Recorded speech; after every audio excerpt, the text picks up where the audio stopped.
Good evening, ladies and gentlemen, and welcome to the 2019 ANZCAR All-Star Race here at Las Vegas Motor Speedway. I hope you're all well, and we're getting ready for qualifying now. Now, this is a slightly different format to what we're used to in this series, as we will be doing a qualifying session, and then we'll be doing two heat races where people will sort of get that part done, get their sort of positions changed and get everything ready, and then finally we'll be finishing off with a 60-lap race at the end. So we're just getting qualifying underway, and as you will have noticed, everybody's coming out at once because this is a 5-minute long session where everybody has to go on track together. So something very, very different to what we're used to, and slightly different to what the drivers are used to as well. So we could see some interesting things happen here tonight. Joining me tonight in the commentary booth is Jonathan Hancock, and on cameras, as usual, our producer, Mr. Matt Hunter. But how are you going, Jono? I'm doing all right, Carl. How are you? I am not bad, thank you. Not bad. So, the All-Star Race. Of course, this is the race where pretty much winners and top finishers from all of our series, from the Xfinity series, from the Truck series, and of course the E53 Cup series, are racing each other. So there's a few different drivers out there, a few some familiar faces, and this is a chance for people to really make a big impact for next year, because this is almost the final race of the season. We still have a few Xfinity races to go.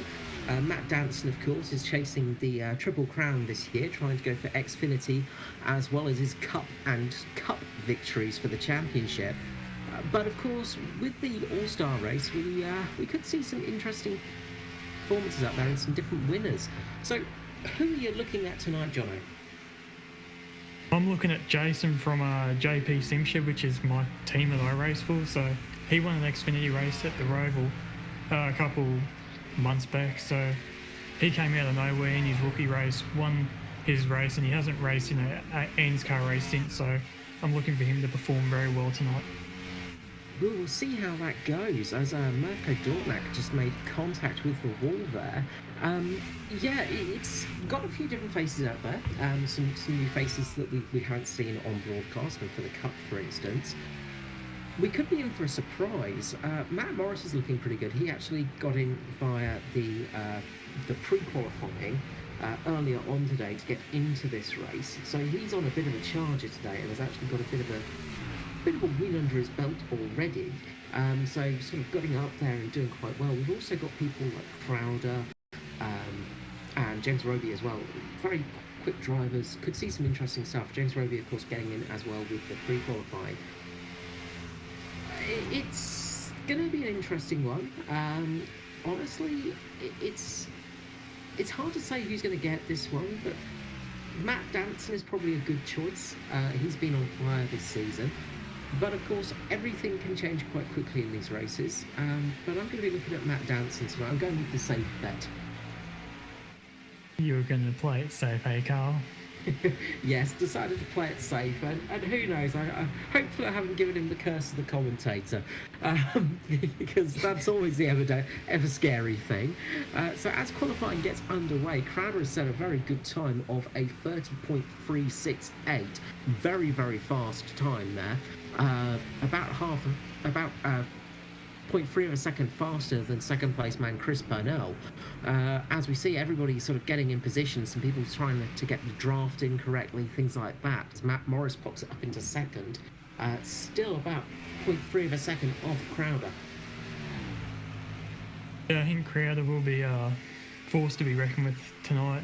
As we know, he's a peak antifreeze and pro NASCAR driver in the iRacing series, so he's a very fast driver, to say the least. Yes, he's a very high benchmark, and he's somebody you really have to race hard against. As we say, though, anything can happen and it doesn't always go his way. But he is extremely fast, extremely talented, and it's going to be a tricky one to beat him tonight. Chris Purnell getting up into second place as he's working with his Illusion teammate Skurlock there, just running sort of 2x2 there, sort of helping with the draft as Skurlock gets up into second himself. So everybody's sort of trying to work together a little bit out there. One thing we're going to see today as well, of course, is with the heat racing, we're going to have the heat of daylight on us. But as we go through to the evening and nighttime, of course, we're going to be running that in. We're going to be running in darkness for the end of the race. So that could be a big change as well. So another thing that can throw drivers off is that sort of changing temperature and changing conditions, changing from day to night. Yeah, and with this new tyre model, I've done a bit of testing on it myself, and the first few laps are very touch and go. You can't go as hard as you'd like for the first lap and a half to 3 laps. So in a colder condition, it might even be longer. So we'll see how it goes. Yes, it's a few new things really testing people out today. Of course, we had the big update for iRacing today, was it, or yesterday? Of course, and that's going to change things up a little bit. Of course, we'll be seeing AI coming into oval racing at some stage in the near future. Not quite here yet, but that will be another interesting thing. Of course, not for hosted racing and of course ANZCAR, but for general racing and just in general having that opportunity. As everybody looks to be sort of heading into the pits now. Chris Purnell is the only person out there currently, but he's just sliding into the pits himself as everybody's coming in to get some fresh tyres on before they head back out there. But yeah, those changes are really going to change things up, and it could change a lot of people's approach to this race. It could really change the order of things, because some people, the way they drive the cars, it's going to have to change. It's going to have to adapt because of those new performance models coming in. Yeah, and this is where we get sometimes a shake-up in the results with changes throughout the physics in iRacing, because drivers have to adapt on the fly, especially when it's not the end of the season, so we don't have testing between, like if it was all season, we have testing from the last race till the start of the next season, where this is now we got this race running on us 2 days after the tyre change, so it's a lot of testing in a very short time, we'll say. Yes, it does make it a lot harder, as Danny G there just making contact with the 27 of Crowder. Those two just tapping each other around the corners. I did take the car out a bit earlier today for obviously the intro and getting a few laps under my belt, just to get a feel for what's happening out there. And these cars felt you could really tell the difference, but on this track, it's very tricky for the first couple of laps. Getting the tyre up to temperature is this sort of hard part now. It seems like it's more so getting the tyre up to temperature than having to sort of worry about them overheating too much. They seem to be a bit better on their sort of heating models. They don't seem to just burn out instantly. But it does take a few laps just to get the tyre right. And especially the first corner, it was very, very loose. Yeah, I think the most important thing is on those first few laps is to be gentle on the tyres, because you will overheat them if you go too hard too soon on those new tyre models. And then through that, we have a very more longer extended period of when the tyre feels good. Like it was the other day when I was testing it, we get 50 laps out of the tyre and be like only tenths of my time. As Mitch Motorsport there just made a bit of statement with Josh Mickelmore getting a really good time for second, and Jason Martin up in third place, 30.4 and a 30.5, still a tenth off of the current pace setter of Crowder. But everybody's starting to speed up a little bit now. The track's starting to come in a little bit, and that's another thing as well, is adaptation of the track will change, as well as the performance of these tyres. And again, that's something that's a bit of an unknown right now for everybody that's out there. Yeah, well, the track temperature's definitely going to drop tonight as we move into the afternoon. So hopefully drivers have done their testing in both warm and cold conditions. Yeah, well, currently we're looking at a track temp of 33 degrees with it's partially cloudy up there, so it's a little bit cooler than normal in the lovely Nevada desert. Sorry, I had to think there for a second. Forgot where Las Vegas was. But yeah, it can get quite hot in that sort of deserty environment. With that bit of cloud cover, it may help a bit as we finish up the qualifying session. And we'll just run through the order very quickly for you. So in first place, we got Ashton Crowder with that very fast time of a 30.36. Second place, Josh Mickelmore with a 30.4. Third place, Jason Martin. Fourth place is James Roby. Fifth, Mick Skurlock. Matt Morris in sixth. Seventh, Dave Douglas with Purnell in eighth. Ninth, Stephen Williams with Mirko Dortnack in 10th. Riley Curtis got 11th with Joshua Carroll Walden in 12th. 13th is Jason Hartigan with 14th, Norman Clark. 15th, Matt Danson. 16th, Edward Foster. Matthew Cloyt in 17th with Roger Clark in 18th. 19th with Danny G, and Jake Maloney is rounding out the field. Yeah, we only got half of the field in this first heat race, and then in the second heat race we'll have the other. Yeah, so the heat race is going to change things up a little bit as well. That may be an interesting development on how this goes. Of course, this is a very short, quick race, this heat race. 15 laps it is, and this is going to lead through to our featured race, which will be coming up after both of these heat races are finished.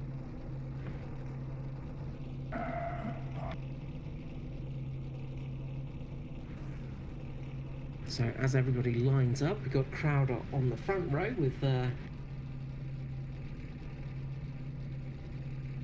with Jason Martin next to him. So it's all the sorry, my brain just switched off for a second. So yeah, it's all the odd numbered people with this one. So you've got Crowder, Martin, Skurlock, Douglas, Williams, Curtis, Hartigan, Danson, Clark, and then Danny G with this one. So as our 10 competitors get underway, looks like Crowder's actually pulled down to the bottom just to start at the back of the grid.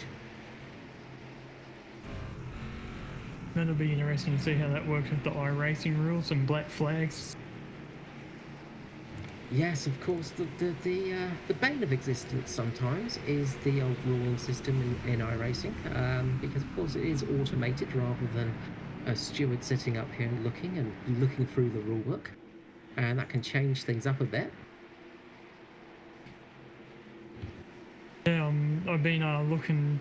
As you know, may or may not know, Carl, they've allowed people to now put chrome, metallic and matte finishes on their cars. I've been looking, but none of the drivers seem to have any out here tonight. Yeah, I think that's still... I think a few drivers will get it in the future, but I'm not sure if the trading paint system, if everybody's got it ready yet. So I imagine in a week or so's time, we'll get that up in a bit more volume. Yeah, we had a trading paints update today that allowed everyone to be able to do it. As the pace car peels in, and that's going to leave Martin and Scott with this one, and away they go. And Martin takes the lead. A real good jump for Martin there. He's got out in the lead nicely. Skurlock slides in just behind him. Dave Douglas sitting in third there as the battle heats up behind him, with Danson, Williams and Curtis having a good battle at the back there. Jason Martin got a really good jump there at the beginning.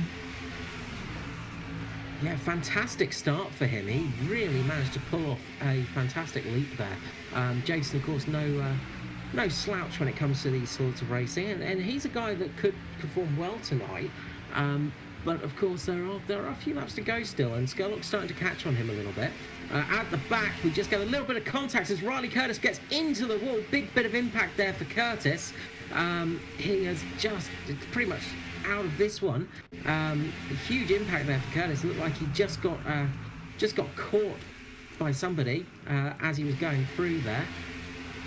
Looks like he may have just made contact with Crowder by the looks of things. So real shame for Riley Curtis there. He's going to be very annoyed about that, as we've got the battle for the front with Skurlock coming up beside Martin, Douglas behind him, with Danson settling just behind those two. Yeah, we've got two good battle packs happening here at the moment. Yeah, really good positioning. And it looks like Crowder's getting his way back up. He's currently sitting in 5th place, so he's managed to make up a couple of positions there, as the outside line are pretty much holding strong, but they are falling a little bit behind now. Does look like that lower line is the faster line for the time being, at least. Yeah, I've always found the lower line to be the fastest here at Las Vegas. As we get almost free wide, and Martin and Danson make contact, and big crash there for those two. Crowder got very lucky there. He just looks like Martin just ghosted through him, so he got a very good break there. But that's left us with, where are we? I think Douglas is in the possible lead at the moment. I'm just having a look. I think, no, sorry, Crowder has taken the lead.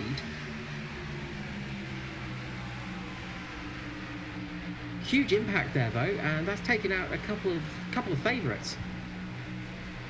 Yeah, it's definitely shaking things up. Brought the field closer together again. Yeah, really has helped out. Really helped out Crowder there, as Skurlock just makes contact with the wall as well. Just coming up, sliding up the track high there in front of Riley Curtis and just clipping the wall. Danson's got some serious damage to the front end of this car as the battle begins behind Crowder's. Douglas, Kluwer and Hartigan really fight well here. Hartigan just going down the low line just behind Crowder. Dave Douglas sitting in that middle line. We've got free wide with Kluwer. Brilliant driving there, and Kluwer just taps Dave Douglas, and those two go into each other. He manages just to keep a hold of it. Fantastic driving there by Douglas to manage to keep that car in a straight line, but that's dropped those two off of the lead as well. So it looks like it's just going to be a battle between Crowder and Hartigan, as Hartigan goes down low, as I'm sure you're going to be happy with this, Jono. Goes down low and takes Crowder. Yeah, having a bit of a cheer here, mate. No bias towards this driver, obviously. Brilliant drive though from Hartigan. He's just managed to keep his nose clean, get down underneath Crowder. I'm not sure if Crowder did just sustain any damage with the crash between Martin and Danson, because, as I say, it looked like Martin's car just ghosted through him. So he got very lucky with that one, but he's just got to hold that position now, as Williams is now sort of sitting in 3rd place, with a charging Skurlock behind him trying to catch up. Kluwer's down in 5th. Dave Douglas has dropped down to 6th place, and looks like Danson's back on the track, but he's a few laps down now. He's 2 laps down. Danny G's the only other driver on the lead lap, down in 7th place, almost 19 seconds behind. Things are starting to look good at the moment for Hartigan. So how can Crowder respond to this one? Guess we'll have to find out. He was very lucky there, maybe a bit of netcode or something, as he's over in America, so there's a lot of different signals going in between the internet here, so as Crowder's coming back on the back of Jason. Yes, of course, the good old ping, the causer of many deaths in video games and saver of some lives as well. He got very lucky there. I do think back to one of the races we had earlier this year, and I'm trying to think who it was. I don't think it was Crowder, but one of the American drivers was over here and he was out in front. I think it was at the Oval, possibly. He was out in front, and all of a sudden the car just crashed into an invisible wall. These kind of things do happen sometimes, unfortunately. Even in a well-polished sim like iRacing, there are the occasional issues and glitches, as Crowder gets a good run on the Hartigan now, as they come across the line again. Yeah, unfortunately, Australia, we don't have the best internet here, so trying to connect to anywhere else in the world is fun, also. Yes, tell me about it. Yes, it's very hard to be competitive in Australia sometimes when you're playing against people in other parts of the world, as they're all battling it out. Looks like Danson's managed to climb up to 9th, as Martin looks like he's taking it behind the wall. Riley Curtis has managed to climb up a couple of positions, though. He's now sitting in 8th position after that earlier incident.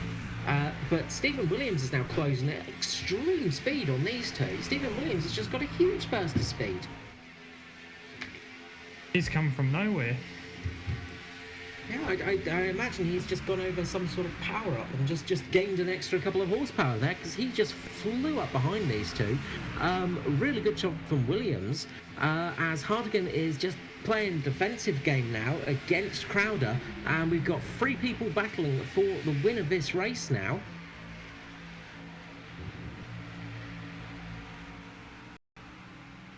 With Williams just sitting in behind Crowder, running high.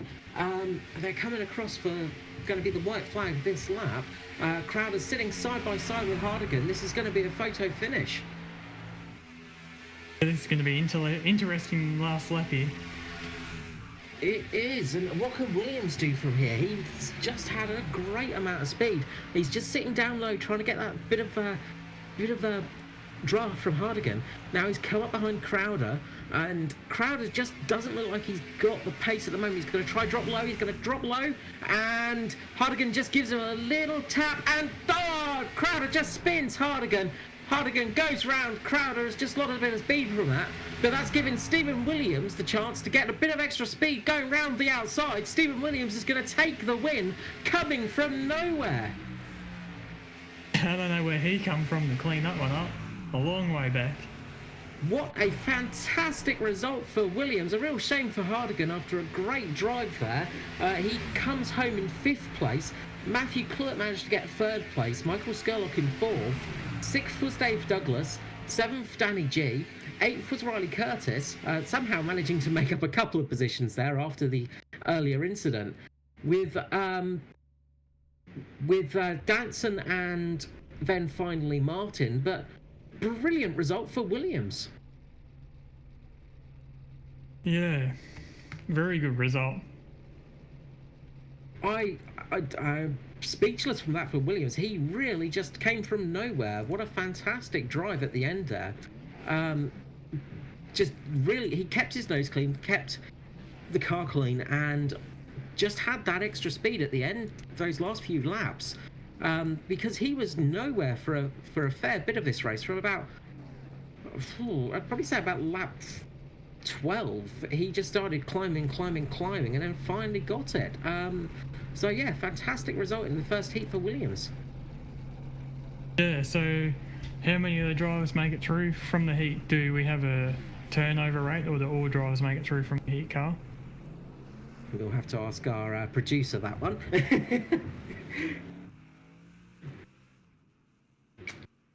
As usual, we're ever the professionals up here in the booth and have no idea what's going on sometimes. Because I'm not 100% sure who makes it through on the actual, with the heat, who gets the actual part on that one.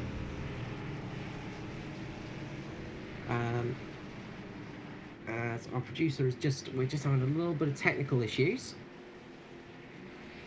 So sorry about that. We should be back with you very shortly with everything. And as we get set and ready for race number 2 of the heat rounds, with Josh Micklemore in the lead there, just behind the Porsche pace car. So Micklemore is leading from James Roby, with Matt Morris and Chris Purnell behind them. So the pace car will be peeling in at any second. You got a pick for this one, Carl? After that last race, no idea. I'm going to go with Micklemore's going to be very strong, and we are green.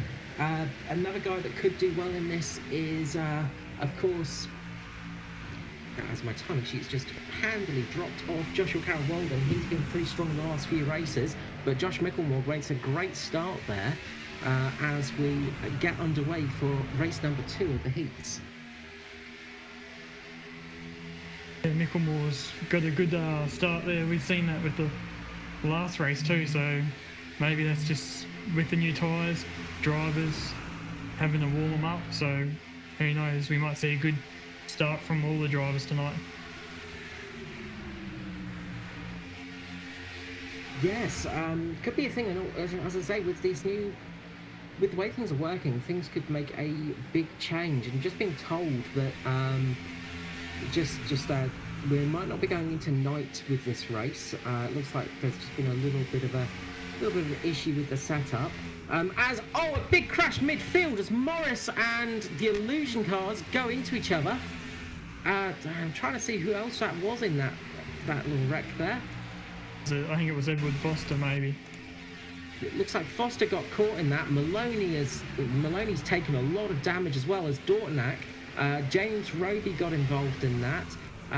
So quite a few people have just got involved in that big accident midfield. Seen a few people really struggling, especially for that grip on the underside, and just having that issue of just going up a little bit high and just giving that little bit of a tap.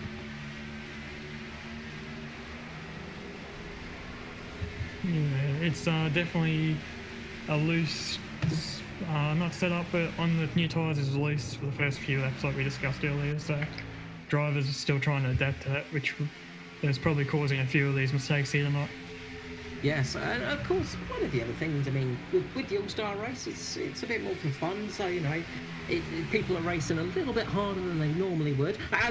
Josh Micklemore there just got caught on the lip of pit entry, almost loses the car. Fantastic save by him, but that's lost him a lot of time as we go 3 wide down the straight into the first corner as Joshua Carroll-Walding's hung out right on the outside there. He manages to just keep on.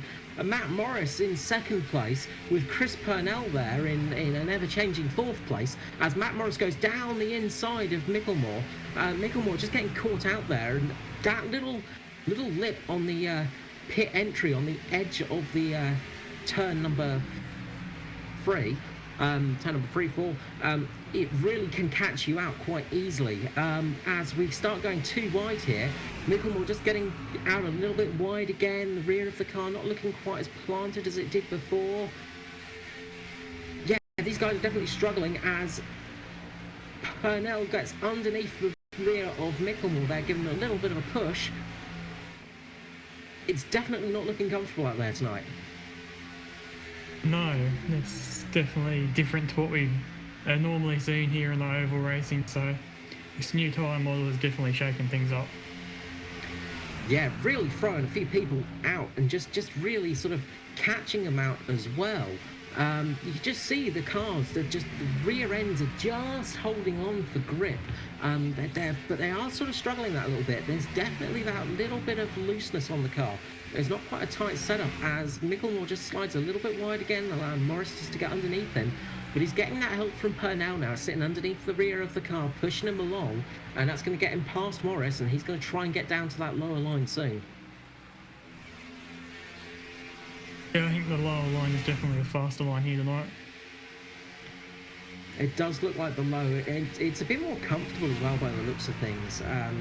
From earlier testing as well, I can sort of say that the lower line did feel a little bit grippier, a little bit easier to run on. When you were starting to run up the road a bit, it really did flick you off.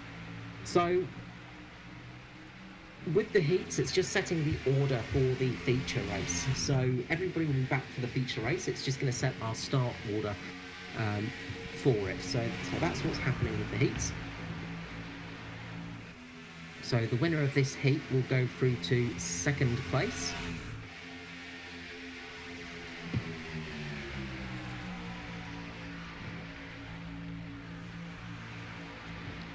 As we've got a good battle just behind as well, between Roger Clark, Norman Clark, and one of the Illusion cars. I think it's Mirko Dortnack. The father and son duo having a good battle out there at the moment, but all eyes are on the front as we speak because there's a great battle going on for the lead as Morris is still sitting on that inside line, trying his best to get underneath Micklemore. And remember, Morris was brought in from we'll call a last chance race type of deal, and as he's looking to take the lead here. Yeah, Morris is not a slouch. He's got some speed underneath him, and he's sometimes not the luckiest of drivers out there, but he's definitely got some speed, and he's showing it tonight. As Joshua Carroll-Walton just sits on the back of this group, he's not pushing too hard at the moment, and he could just be sitting there, just biding his time a little bit, maybe like we saw Williams do before. Maybe it's just trying to save a little bit of tyre grip for the end of the race, not pushing too hard at the moment. Maybe that was why Williams had that little bit of extra pace. Yeah, anything's possible. I wouldn't have thought over 15 laps of tyres would be that bad. No, but speculation, that's what I'm going to go with at the moment.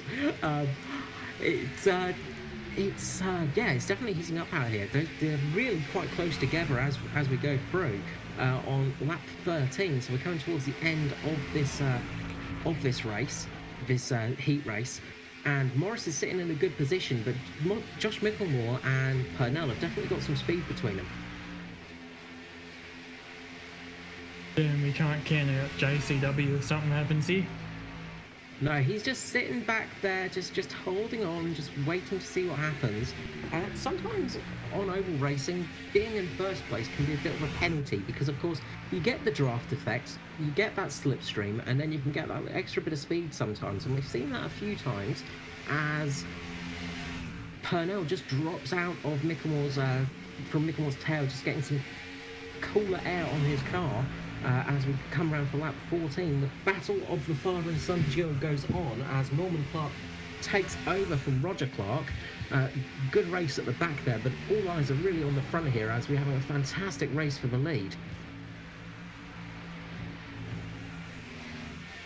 Yeah, there's a fair bit of moving around in all the cars at the moment, so mustn't be feeling the nicest out there on the tyres.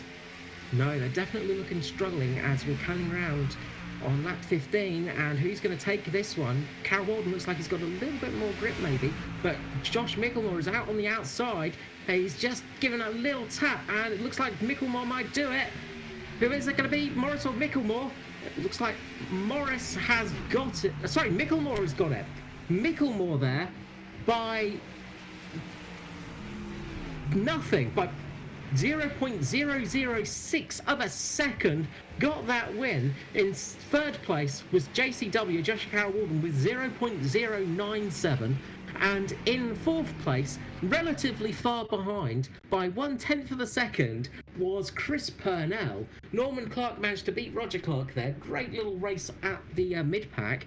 What a close finish there. Fantastic racing by Morris, Mickelmore, JCW and Skurlock. Sorry, Purnell. Really good battle there.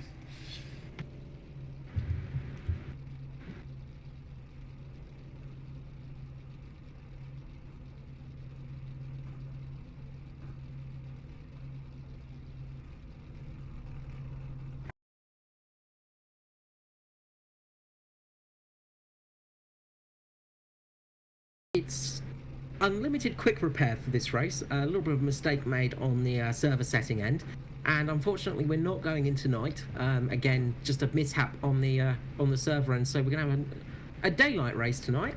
So that's going to be fine. As everybody starts to get into their positions on the track.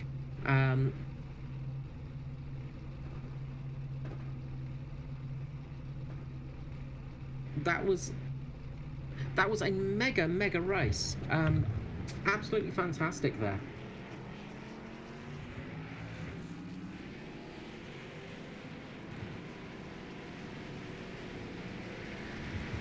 So yes, we're going to start getting underway for this next part, and this is going to be our feature race.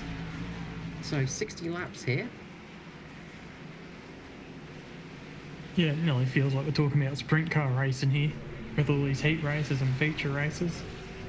It does, doesn't it? It throws you out a little bit as well. Unfortunately, with my timing set up and everything, it all goes a bit wonky with these heat races and feature races. Everything goes out of whack slightly, so it does make things a little bit trickier to tell.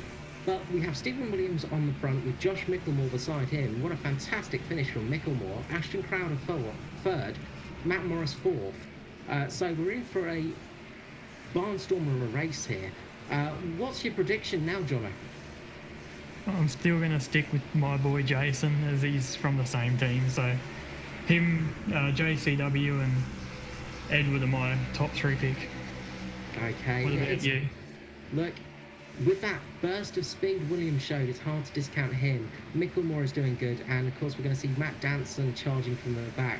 As we're going to go green any second now. Green flag drops, away we go. Stephen Williams gets a good start there as the rest of the pack forming behind him. Micklemore makes a very decisive move down on the front of Crowder, giving him a little bit of room, but really trying to cut down in front of him to stop him getting in front. It hasn't worked though. Crowder has managed to get in front of him as the feature race starts, and yeah, it feels like we've gone through so much already, but the proper race is here. Only another 59 more laps to commentate, Carl. Yeah, so it's tricky because you get that sort of burst of adrenaline with those last 2 little heat races, of course. Got to go back into the slightly more calm voice now because it's going to be a bit of a longer race as Morris just gets a little bit wide there, and Dave Douglas loses the car mid-corner as Edward Foster goes into the wall. Edward Foster going into the wall there, real shame for Foster. It just looks like he just lost the car through turn 1, just got a bit loose, got a bit close to one of the Middle Finger Racing guys, but it just looks like the rear end stepped out on him, and he, oh no, the 16 went into him, so the 16 went into Foster, and that's what's caused that big incident.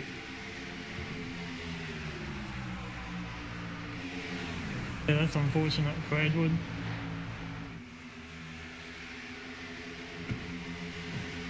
Real shame there for Foster. He's going to be very annoyed about that one. But these things do happen. As we see some big moves from his teammate Riley Curtis, from 15th to 10th in these first 4 laps already. Yeah, good work for Riley. He's going to want a good finish today. Like, I know the RCD team are looking to have a good finish to close up their season and close the doors on this team as well.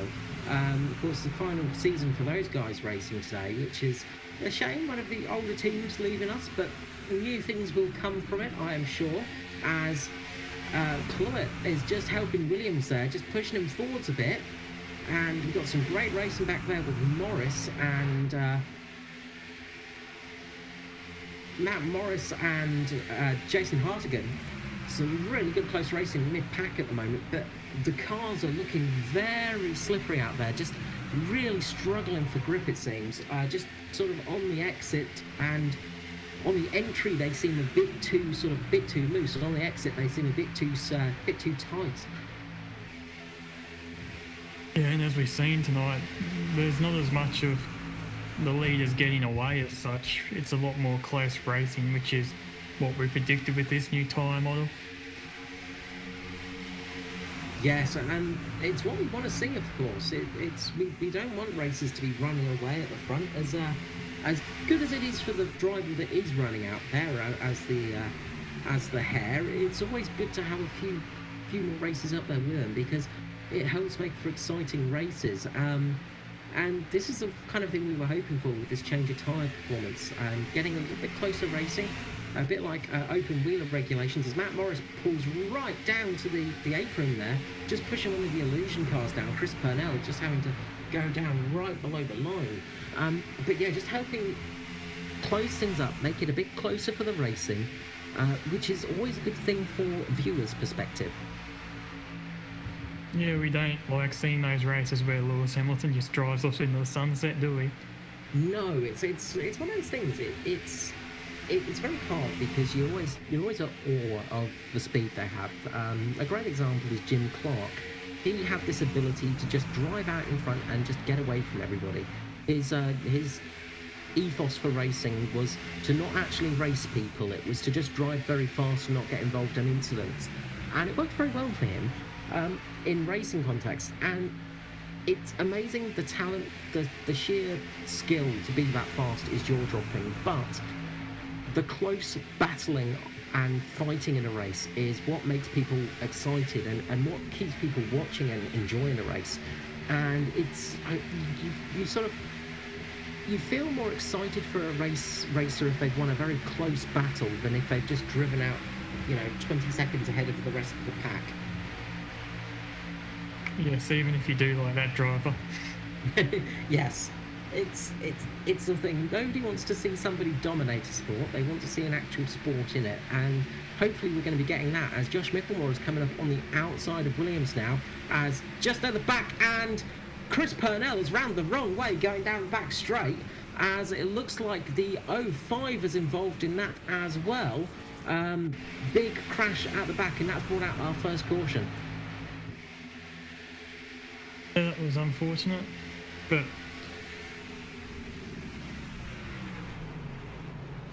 so he caught the wall and just went down into Purnell. A real shame there. Morris just catching him, and that is a big accident there. And yeah, that's really gonna affect his race. Jason Hartigan as well, absolute passenger in that one. Nothing he could have done there. Hit just a car facing the complete wrong direction there as Matt Morris just clipped the wall, took Paul Purnell round, and Hartigan was just met with a car that was going around the wrong way. Danny G is also involved in that one as well, so a fair few drivers caught up in that incident, as everybody's going to be coming into pit lane.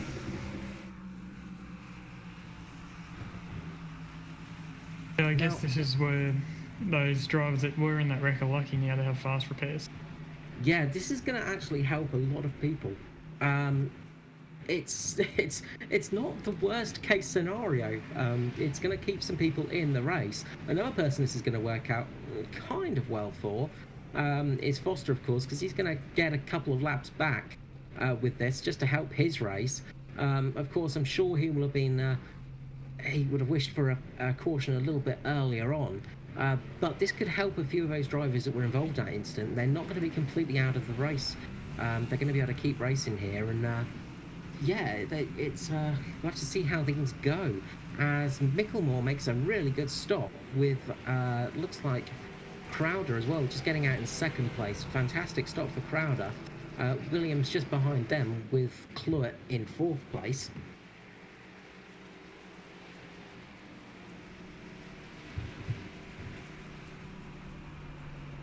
So we're under caution for the first time,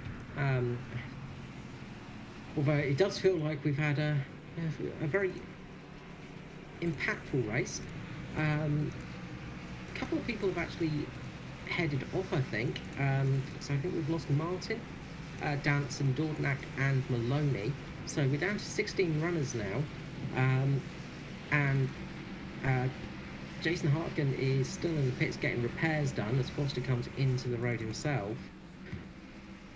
Yeah, that was a big incident there. Yeah, unfortunately for Jason, coming in the pit lane, his motor blew there, so he had to get a tow. Oh, a real shame for him. That's just he running very well this evening, and a couple of bits of bad luck for him have really hurt his positions. So Foster's going to get a lap back here, so that's going to maybe bring a sort of slight smile to his face, if that's possible. So at least it gives him a bit of a chance. If we get another caution, he could get back on that lead lap, and things could change for him. The race isn't over until the checkered flag, of course. Anything could happen yet. And as a driver, that's something that you'll train yourself. No matter how bad your situation is, always get back in the car and keep going. It's hard to do sometimes. Just that mental fatigue,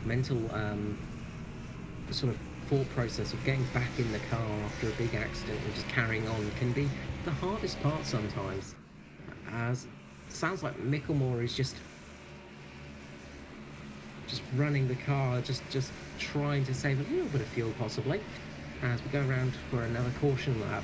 Of course, we're gonna the fuel was set, so we should have about 2 stops in this race, I believe. So we're probably going to need another stop yet, but this could be this should basically get people through most of the race. I'm just trying to work it out in my head if people are.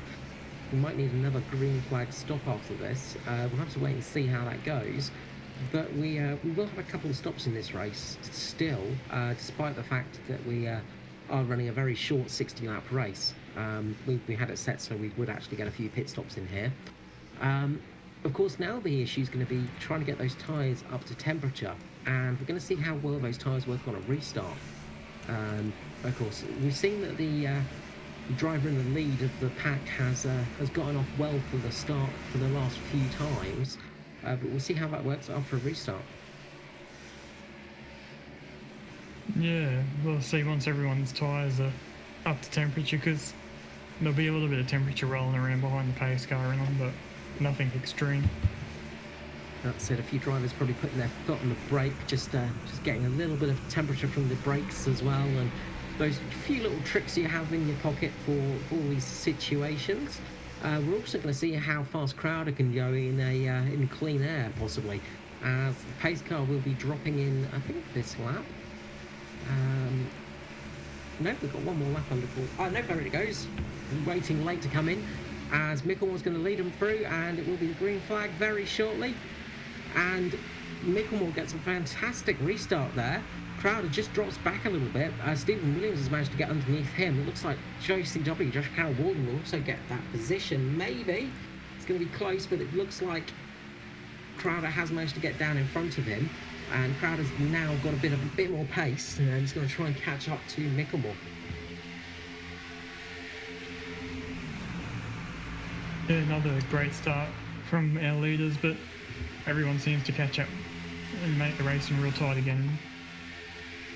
Yeah, it seems you can't really get that big of an advantage in this race, as Crowder gets a really good run there on Micklemore, gets underneath him as the illusion car of Stephen Williams gets loose, goes into the wall, goes into the cars, and very nearly catches Clark. A few other cars have been hit though. Roger Clark has gone round. Norman Clark miraculously made that through, almost like Moses parting the sea there. He was very lucky to miss that one. Another big accident on that restart though. And that also now gives Jason his lap back if he plays this right. Yeah, that's going to help him out. Let's have a look back to see exactly what happened there again. Stephen Williams just going through the corner, and he's just tried to. Looks like he's just on the tri-oval. He's getting a little bit of a wobble, and as we go into turn one, he's gone in at a high, and the back end has just stepped out for him. He's managed to catch it, and that's just dropped him behind. He goes into Riley Curtis, and yeah, a few big crashes there. As a few cars are involved in that one. James Roby and Skurlock as well. Skurlock hit a huge one there. His whole bonnet was ripped off. Roger Clark as well involved in that incident, but luckily not too much damage to him. As I say, if we go back and look at that from Norman Clark's perspective, that was a very lucky one for Norman. He basically missed all of those cars somehow and managed to get through that unscathed. So we've got a few different people splitting their pit strategies here. We've got a few going in, a few staying out. Yeah, a few going in, a few staying out, and that's going to change things up as well. So sorry, I was just having a look back at the incident there. It looks like as Norman went down to avoid the crash, he just caught his son Roger and and sent him around. Joshua Carroll Walden staying out with Matt Morris, but a few coming in as well, so that's going to change things up a little bit. As I said, I don't think we couldn't make it under. I don't think anyone can make it here to the end of the race because where the field's set up, and nobody should be able to make it to the end of the race from here, I don't think. So there will be another stop involved in this. It's just going to be how much of the tyres are affected by this stint, and that's going to be interesting to see how much fresh tyres affect these guys, because they've only been out there for about for about 6 laps, for about 3 laps on pace, 3 or 4 laps on pace. So there's not much wear on those tyres. But we're going to definitely see how much tyres come into play here. As looking down the order, Foster's managed to get his lap back. It looks like Hartigan has, he might have stopped with the other guys because he is a lap down. So he's only a lap down now, but Foster is now back on the lead lap, so he's going to be pretty happy with that, I imagine.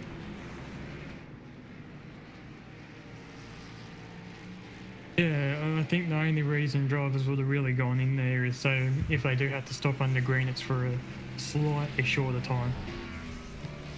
Yeah, it gives you that little bit less time in the pits.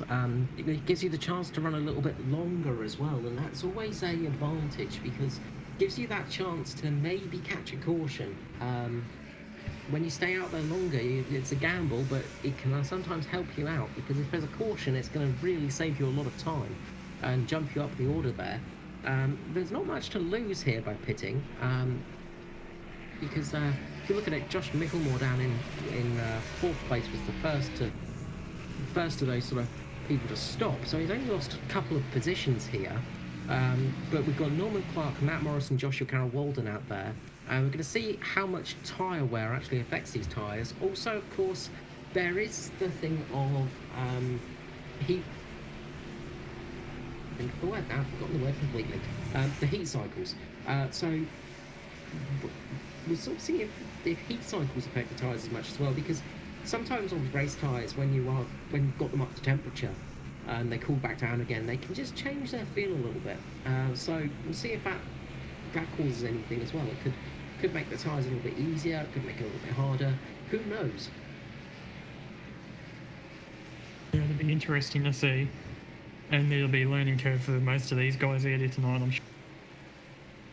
They're almost like guinea pigs for us. Yeah, it's always interesting to watch these guys race. Always a fun thing. As Joshua Carroll-Walden is in the lead now.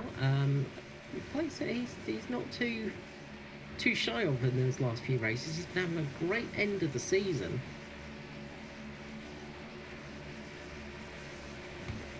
Yeah, JCW's been doing really well towards the end of this season, and I know he's found his groove, I guess. Yes, but of course we have to see now how he gets on with those new tyres. Looks like he's not having a bad time with it. It seems like everything's going well. But we'll have to wait and see. As the pace car comes in, we'll be going back to green very shortly. And green flag goes, and JCW gets a really good restart there. Morris just had to hesitate, drop back a little bit there. He was trying to catch JCW's jump, but didn't. So that's helped him out. Norman Clark's down there with charging Josh Micklemore just to the side of him.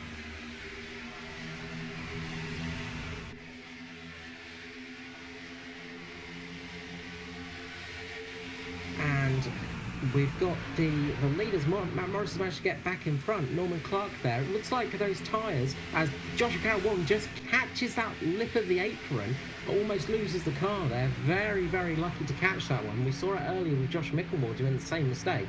You've got to be careful of that little lip on that apron as you're coming through the final corner there before you get to the triangle section of just by pit road. Yeah, and even coming into pit road, if you're pitting under green, it's a very different change coming off the banking onto a flat. Yeah, it can really cause trouble when you're coming from a banking to a sort of flat surface like that. It can really throw you off. One of the interesting things for other races, I guess, and not that we need to talk about other stuff at the moment because we've got so much action here, but is just with Zandvoort, the final, and there's a big crash at the back just to get taken out of that one as one of the illusion cars, I think, goes into the wall. Foster was very lucky there. He only just got a very light tap. He remained under green. Just going back to have a bit of a look at that one.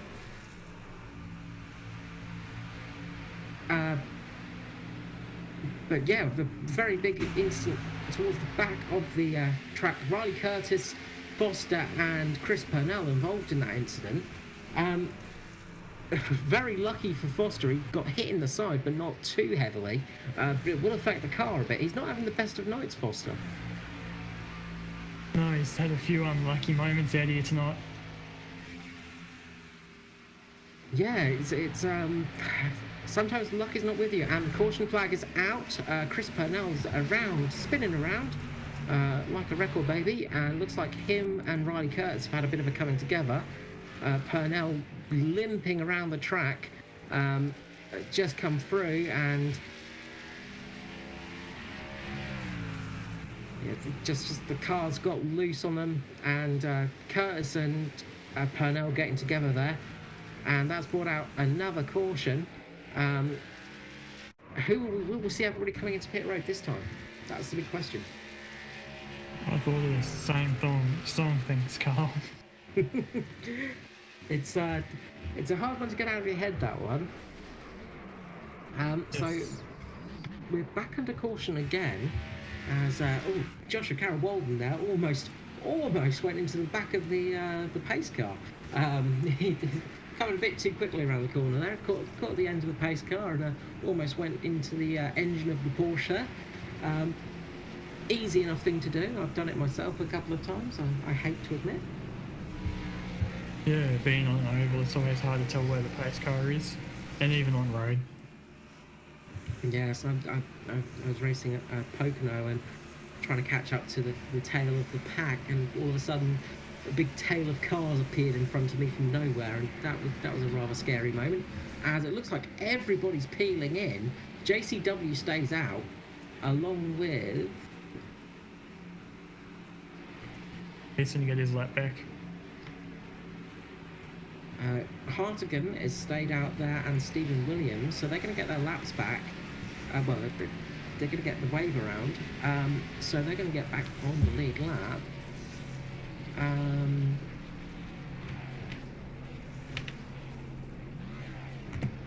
So that's going to help them a little bit. Yeah, so Joshua Carroll Walden staying out there again. Going to be interesting to see how that works out for him, how that works out with his tyres. Yeah, well, we've only had, maybe 10 laps, I'm going to guess. And the green conditions, yes, they've gone through a heat cycle, but I don't know. We'll see how it plays out. Well, JCW's been out there for 15 and a half laps now on those tyres. Everybody's now on brand new tyres. So his tyres are 15 laps older. So we're going to see how much tyre wear comes into play here. We'll see what actually happens with that one.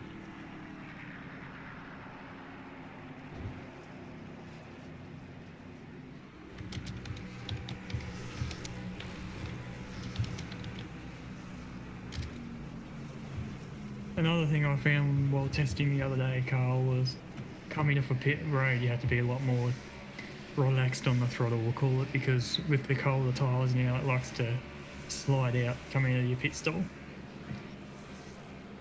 Yes, they are. When they're cold, they are not easy to run on at all. When I loaded up the car this morning to get the footage for the intro, first thing I did was dropped it into first gear and then did a few donuts in the pit lane. It really caught me off by surprise. Yeah, it's interesting to say the least, this new tyre model, but hey, it's more realistic than the last one we had, so iRacing's always moving in the correct direction, right? Yeah, always moving forwards, that's the thing, and it's a strange feeling getting tyres that are a bit more realistic. Getting new tyres as well as tyre physics, and it can really throw you out because it is just such a different feeling. I've been recently driving in a set of course-like competition, and the tyre physics in that are very different to iRacing, and it's such a different feeling, and you get used to some cars in certain sims, and then you drive them in a different sim, and it's a bit different because they've got different tyre physics models. It can really throw you out, and it's one of those things that becomes very tricky. But with the big change in iRacing, it's definitely a step forward. It's improved. It has improved everything an enormous amount, and really added another step towards that goal of having the most realistic car as possible. Yeah, and while we're sitting here under caution, someone who's made a big charge back towards the front is Mr. Edward Foster. Yes, I was just looking at that one. He's managed to get up into third place. Brilliant job by Foster there. He got his lap back and didn't pull in last time round. He stopped this time, so he's on the same strategy as everybody else now. And he's worked his way up into third place. Brilliant job by him. Josh Micklemore down there in just down there in fourth place as well, so he's still sitting there. And just looking through the field, everybody's now. Everybody but Stephen Williams is on the lead lap. So Jason Hardigan has managed to get his way back on the lead lap as well, so he's going to be wanting to fight his way back. It's anyone's race to win here now, as we're pretty much getting to, well, one more lap in and we're halfway through the race. So we're going to see how long these guys can go. I'm sure Joshua Carroll-Walden's going to be wanting to get a caution in the next 5 or 10 laps to get his stop out of the way, to get through to the end of the race. And that's not impossible with how we've seen the racing so far tonight. It's definitely been interesting as we're about to go green. And again, Joshua Carroll-Walden gets a very good start there. Nice and easy on the throttle, but gets to pull away from everybody else.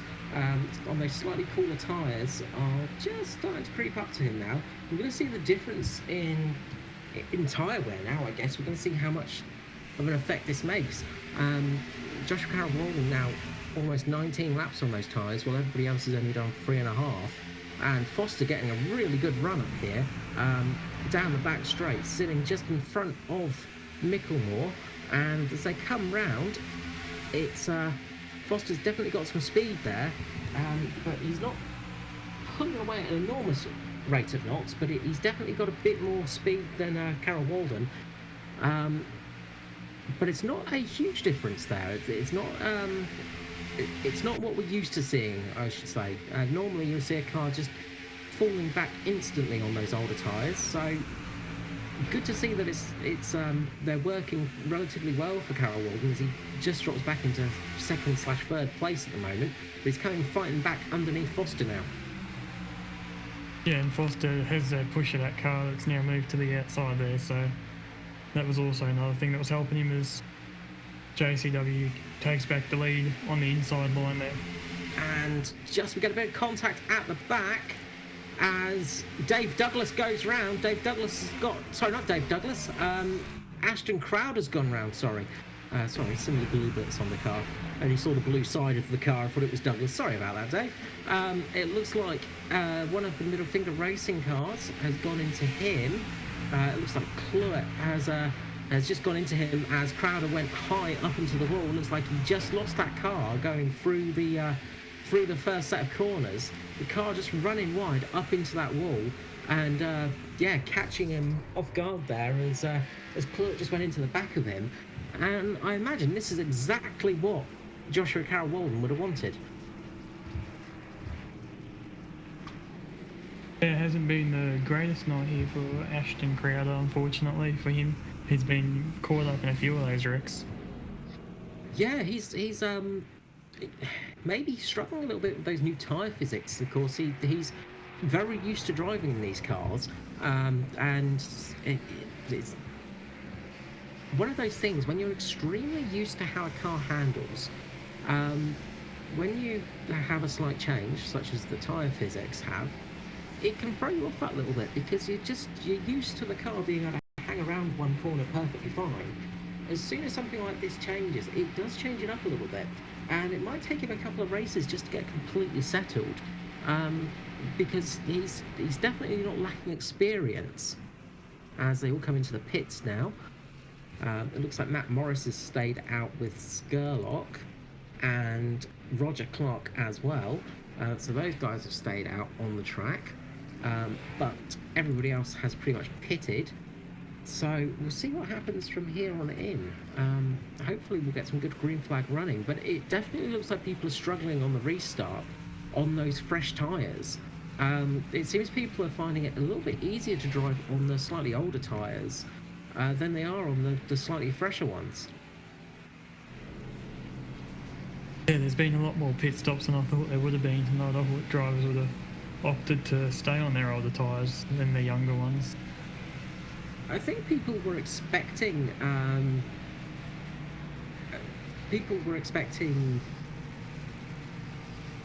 the tyres to really show a bit more wear and show a bit more be a bit trickier to drive on once they'd gone through a heat cycle.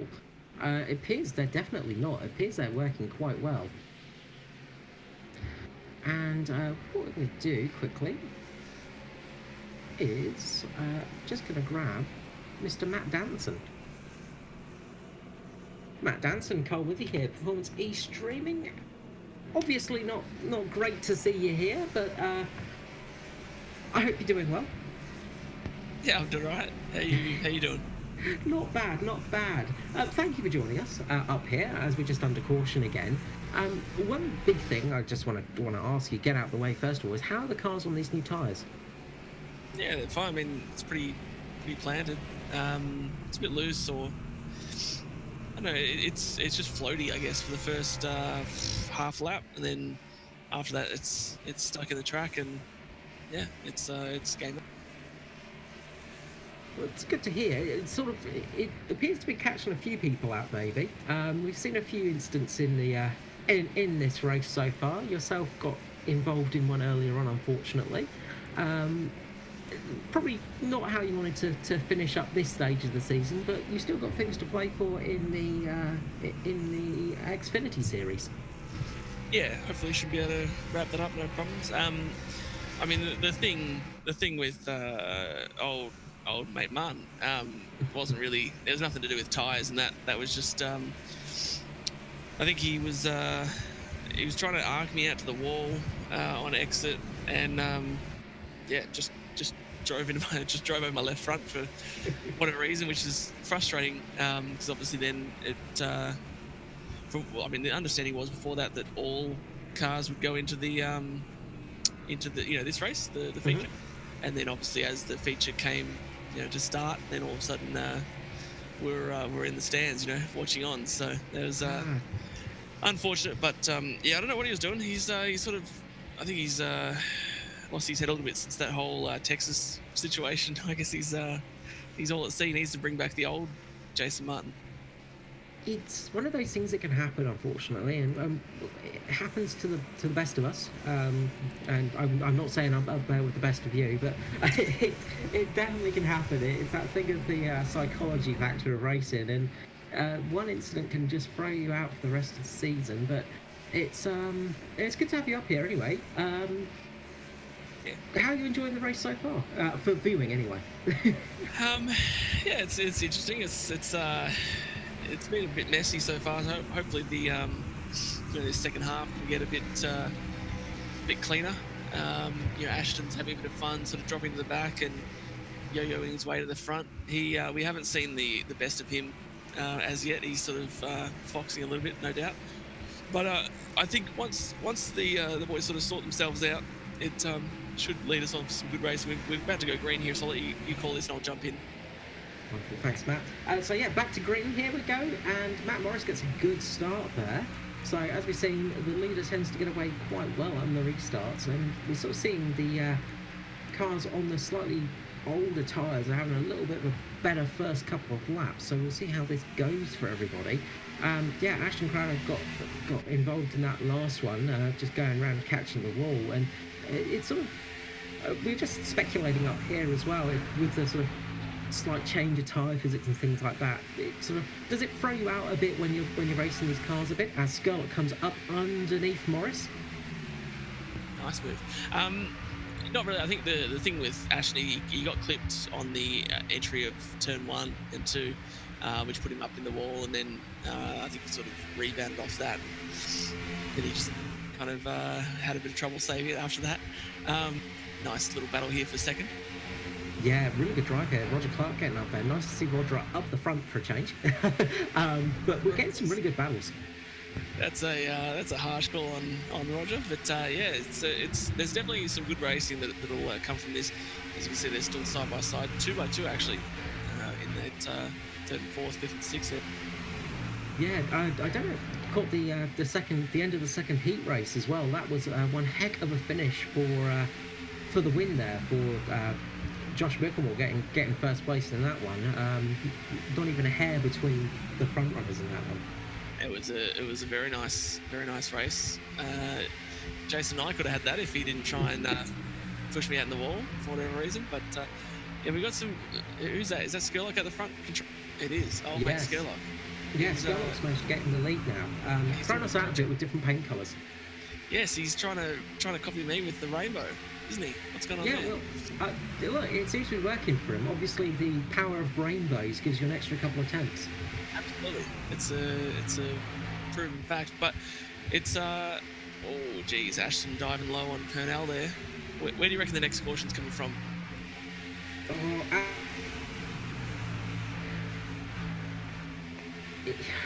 It's hard to say as Contact there. Roger gets out and he's managed to save it somehow. Very close there. Danny G just getting up behind him. That was almost a big one for Roger Clark there. Very dicey. Purnell as well, battling with, I think that's Hardigan. They had a bit of contact there, it looks like. Yeah, just that slight bit of touching. And Hardigan just getting back in this race from earlier on, obviously with the quick repairs on, it's helped him out as Matt Morris makes a dive. Yeah, 3 wide for the lead. That's huge. Yeah, we've had a couple of 3 wides tonight. It's been a good racing night for 3 wide, hasn't it, Johnny? Yeah, we've seen a fair few runs here 3 wide. As we're side by side again with Morris and Micklemore. Ashton dive low here through the triangle. Here he goes. Yep. Getting down underneath Douglas there. Really nice move from Crowder. He's definitely having some fun out there tonight. Yeah, it's I mean, in the short few laps I got in the heat, it was great coming from the back, and had a couple of 3 wide moments real quick, and then it definitely promotes good fun, hard racing. They're making the most of it. Yeah, it's good to see a few new faces up there from Xfinity and trucks, things like that. A few drivers that we don't see in the Cup sometimes, which is always nice.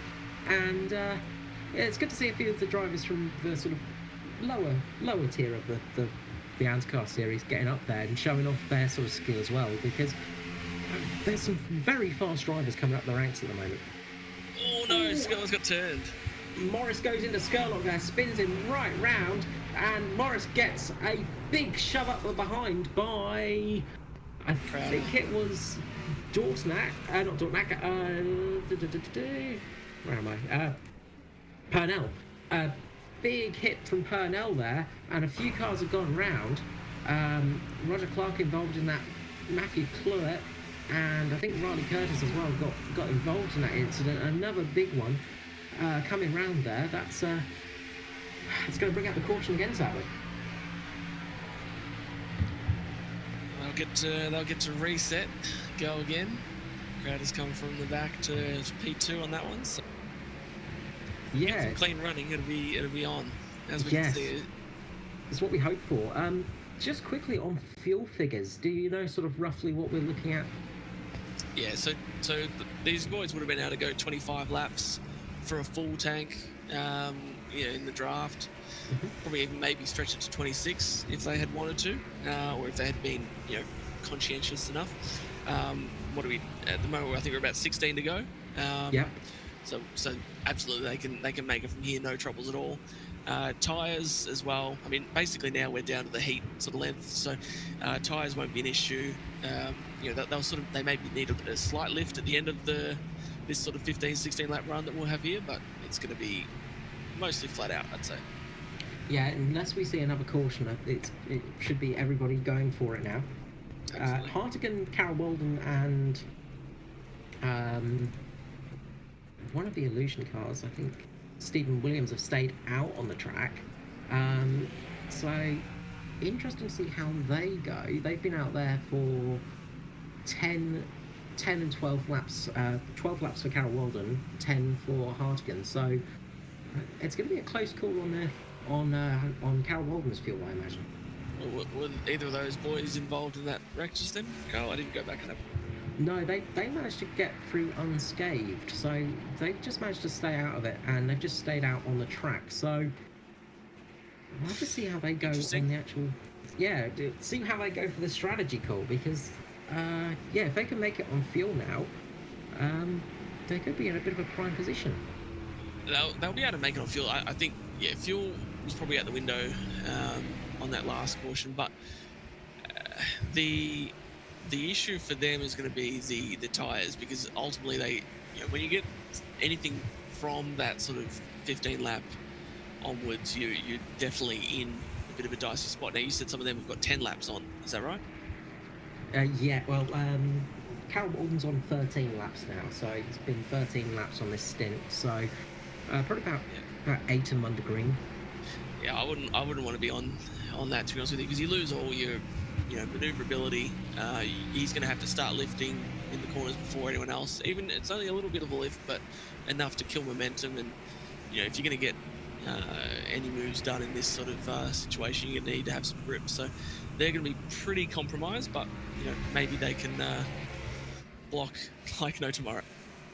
It'll be interesting to see how it goes. We saw Carol Walden earlier on in the race. He stayed out for a couple more stints than everybody else in those cautions. He kept out in those sort of first round of cautions. He stayed out while everybody else pitted, and he did manage to keep some relatively good pace on the tyres, even after he'd been out there for, I think, about 16 or 17 laps, I think, on one of the restarts, just before the midpoint of the race. So looks like tyres are holding on a little bit better on that sort of 15, 20 stint area maybe, but it's... Yeah, it really depends on in that situation, there's a bunch of cautions in a row, so it depends on how it's happening. So if a lot of those laps are under yellow, of course you're not using the tyres near as much, so you can stay out and you're obviously going to build, you know, 4 laps, 5 laps at a time under caution. So yeah, I think that's why he was sort of a little bit stronger, a little bit more resilient in that middle part of the race.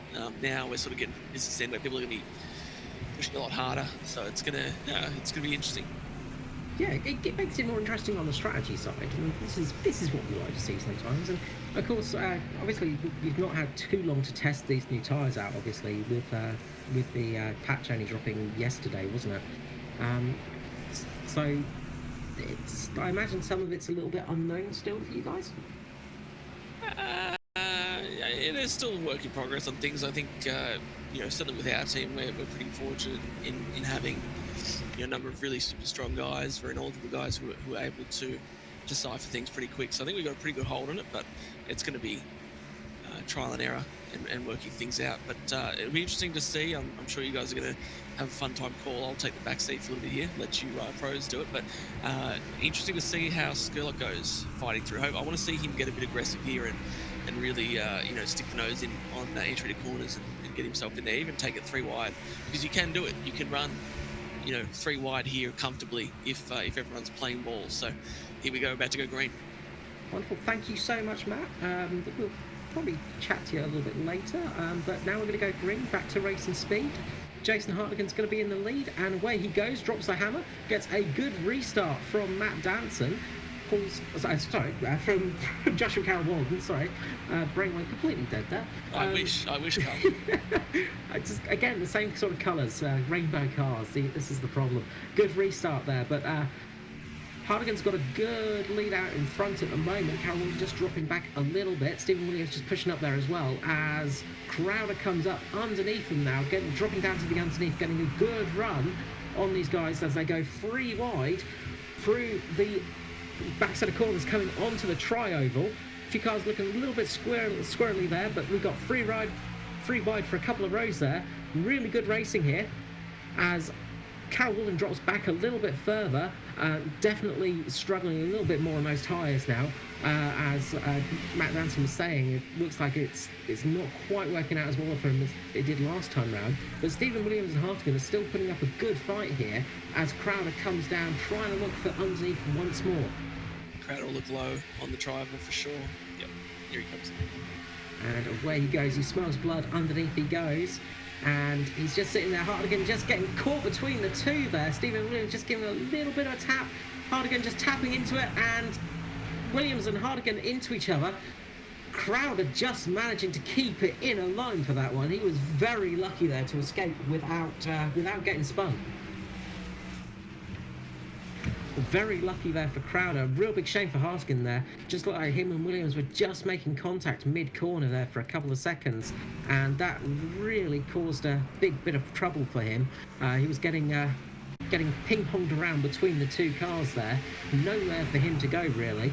Crowder doing an amazing job to keep that car on the straight and narrow, because it was very easy to lose that car in that situation, as Hartigan was sort of spun by Williams just into the back of Crowder's car, and it looks like Skurlock had a big knock from that one as well. Roger Clark as well, Riley Curtis, Danny G, and one of the MFR cars as well. I think maybe Norman Clark was involved with that, but a lot of cars there just getting some serious damage, and they're going to be really quite happy about the server issue giving us quick repairs, I imagine. Yeah, unfortunately for Jason. I know he's been working really hard since the patch come out. He did a lot of testing as soon as it come out, and he did 150 plus laps this morning, just trying to get used to the new tyre model and testing out how long it can run on a stint, etc. So it's a bit of a shame for him. Well, he's put on a good show tonight. He's been up there a lot of the time. A very good sort of bit of a baptism by fire almost for him, unfortunately. But he's definitely showed people out there and sort of giving us something to watch as well. Having a good drive out there. Looks like Purnell's in the lead now. As I say, Skurlock was involved in that incident as well. It looks like everybody's coming in. No, Purnell's just jinking back out there, and looks like Micklemore's joined him. Interestingly, Carol Bolton stayed out as well. Yeah, Crowder's pit certainly wasn't Hardigan's fault in that situation. Looked like Williams, the car up the top, just kind of lost his bearings a little bit. Started coming down and arcing down further and further and further, and just squeezing Hardigan down into the right rear of Crowder, and then from there, there's literally nothing Hardigan could do. No, it makes it very hard when you're sort of caught in a sandwich in that situation, when you're the middle car between two others. As I say, good job holding it in a straight line for as long as they did in that situation, and as I say, Crowder, he did a fantastic job to keep that car from going down. Being tapped in the rear like that can really cause some issues. It's almost like he's a pro or something. Yeah, it's almost like he's been doing this for a while. I imagine it helps you a lot, sort of, with Crowder and people like that being around them. I imagine you learn a lot from that sort of pro series. Yeah, absolutely. I mean, through our team, similar Crowder, we don't just have Ashton, who's a pro though. We've also got obviously Braden, who has raced with us a number of times in ANZCAR. Liam Brotherton as well is another guy who's with our team. We've got some other superstars, like Christian Challoner, Dallas Pataska, Marcus Ruckman, Seth DeMerchant, names that anyone who's done NIS or sort of any official racing really, would see those guys running at the front at all times. We've got a pretty awesome team. It's lucky for me, to get to drive with those guys, because forever I'm learning things, and I honestly feel like for me, I honestly feel like I've come on pretty well throughout the year. I sort of see myself, or like Skurlock, I guess, in my position of 12 months ago. Skurlock is extremely good. He just needs that little fraction, that separates him. So we saw it at Homestead, didn't we, in that the ANZCAR Cup final. He just needs a little bit, and he'll be right there, challenging with the superstars. It's just that thing of like tenths of a second, well, not even tenths sometimes. It's very close racing on an oval. You know, if you're a couple of tenths slower than a guy, by the end of it, you're going to lose a lot of time. And the scary thing for me is that you're learning stuff, because that's always a frightening thing because you're quick enough as it is. Yeah, I'm pretty awesome. Thanks, Carl. I appreciate that. That's all right. There is, there's definitely still, like I get stomped by Ashton that many times over. Him and Braden, you know, obviously they're incredible. But thankfully there's little things, you know, you study what they're doing in a test session or whatever it is, and just sort of try and learn the nuances of what they're doing, because, you know, like you said, there's hundreds, if not thousands, between being, you know, and sometimes it's not even the time, it's more how they're able to eke time over the run, you know, save the tyres and so on. But we're about to go green again. It's 6 laps to go, or coming to 5 laps to go, isn't it? So this is going to be huge. Yeah, this is going to be hopefully the clean run to the end, as Purnell gets a good launch there. Gets away quite well. Again, the driver in front does manage to launch it. It's going to be interesting to see how Carl Walden does here, because he's on those tyres that are a fair bit older than everybody else. So we'll see how well he holds on. He's currently sitting there underneath Micklemore, so doing a good job at the moment. Got some speed as the rest of the cars come round. We're in for a hopefully a really good race here to the end. Crowder pushing Dave Douglas to the front there, literally pushing him manually to the front. Huge. Giving him that bit of help for sure. Douglas there running up really well. Foster has also managed to work his way up there too, from an earlier disaster to now sitting up looking almost for the victory, as Carol Walden sitting underneath Purnell at the moment, getting a push from Douglas there, helping him up. And at the back we've got a middle finger racing car, Cluett, going round. He's managed to just keep it there. Hopefully we won't go for caution on this one, as we've got a great race at the front here, as Carol Walden just sitting there underneath Purnell. Really close racing at the front. We're too wide at the moment, and it looks like Crowder's going to try for the free wide here as he goes underneath. Dave Douglas just gets caught, goes around, and we've got another big crash behind him, taking out Micklemore as well. A huge incident behind there, as Matt Morris as well is involved in that. A fair few cars just getting taken out there. Again, we've gone round. Another big incident there, unfortunately. Yeah, unfortunately, that's sorry, Jonathan. I'm taking over from you here.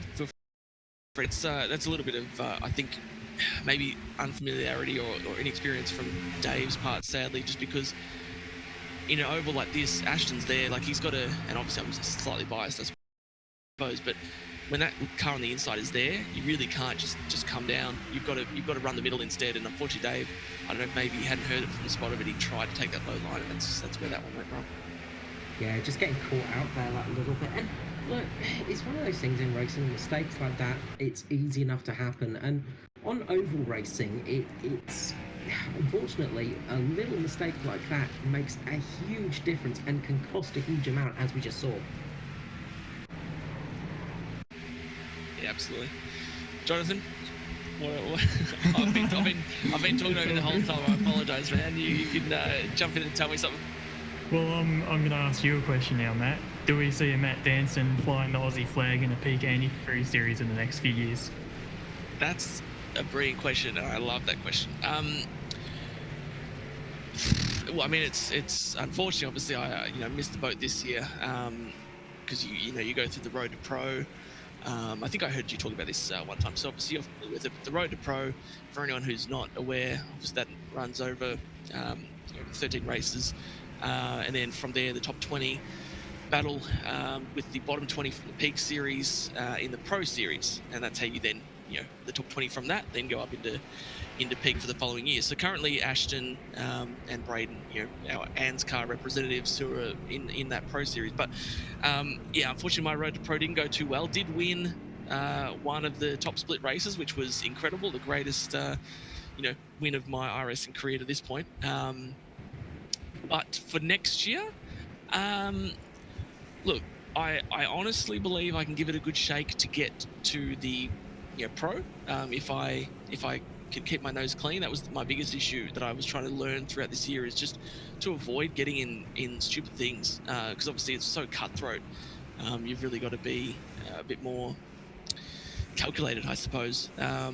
So if I can do that, be consistent, I believe I can get to pro. But once you go from pro, I think that'll be a tall order. I'd love it, and I'm in the best position that I can put myself in. I need to keep learning from these superstars like Ashton and so on. But I believe, I hope so. Let's just put it. I hope so.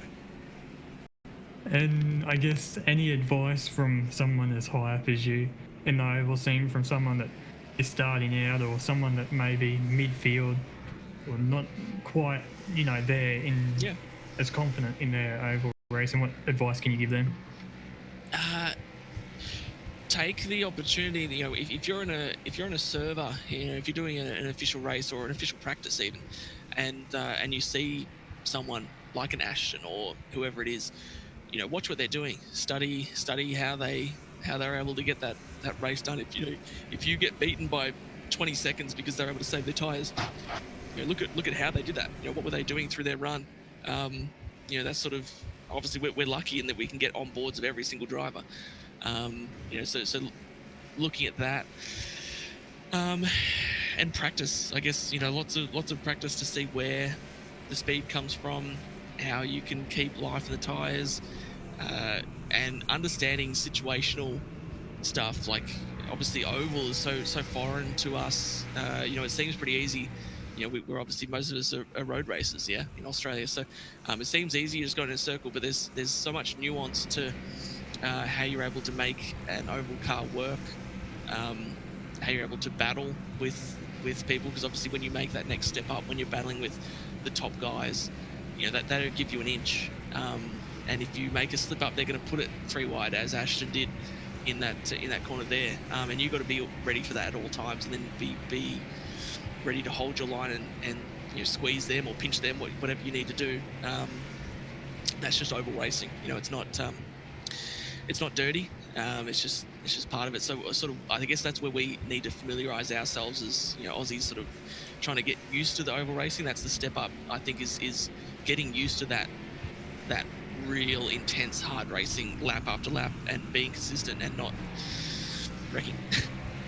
There's nothing wrong with trying a bit of paint in stock car racing. That's one of the trickier things in stock car racing. Is a little bit of rubbing is fine. You just gotta get used to the idea of it, and obviously not go too far, and not sort of get undone when somebody does rub you and send you up the track.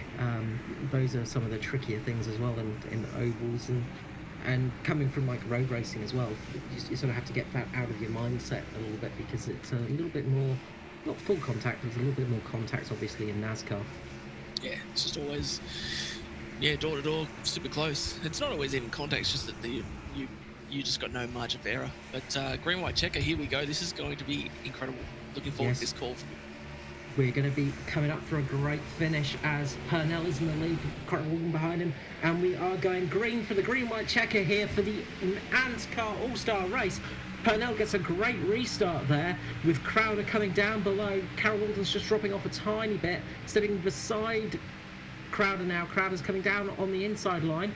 We've got Skurlock just behind him as well. The 2 rainbow cars, as looks like Josh Mickelmore just getting a little bit sideways down the straight. Crowder coming down the inside now, pushing hard. He's got Carol Walden behind him, giving that a little bit of extra push as we come across the line. It looks like Purnell maybe has it. Is it going to be? One more lap, Carl. Oh, it's so... One more lap to go. Oh, yeah, sorry.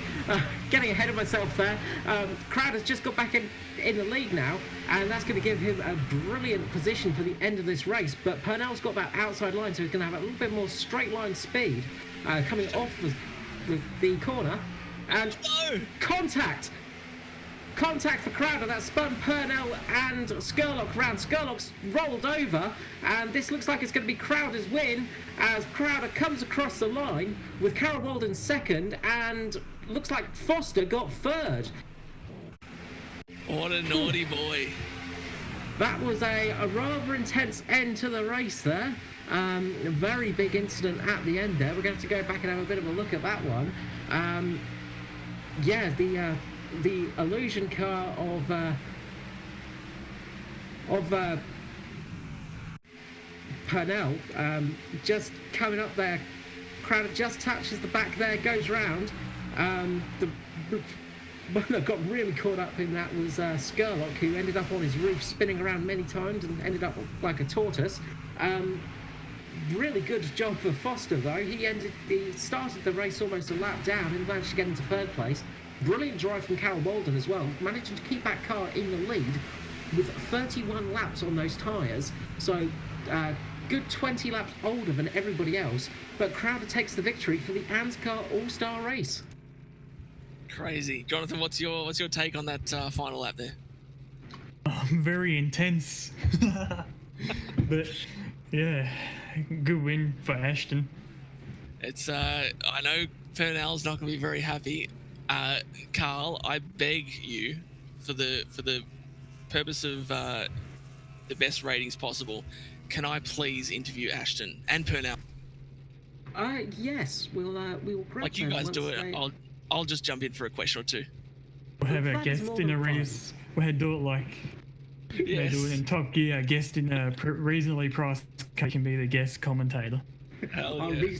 Our reasonably priced commentating booth tonight. That's right. We'll just wait for them to fill up the green room. But yeah, Johnny, that was one heck of an end to the race. Yeah, it was. It was a very interesting way to finish after a very interesting race with a lot of yellows, with a lot of cautions in there, sorry. Yeah, unfortunately, a bit of an incident-prone race there. Not the cleanest of races, but we had some fantastic finish in there, some fantastic racing. Let's just quickly run through the finishing order there while we're waiting for everybody to come up. So, taking the win there was Crowder, with Joshua Carroll Walden putting in a brilliant performance, getting second place. Foster getting third. Fourth was Matt Morris. Fifth was Stephen Williams. Sixth was Danny G.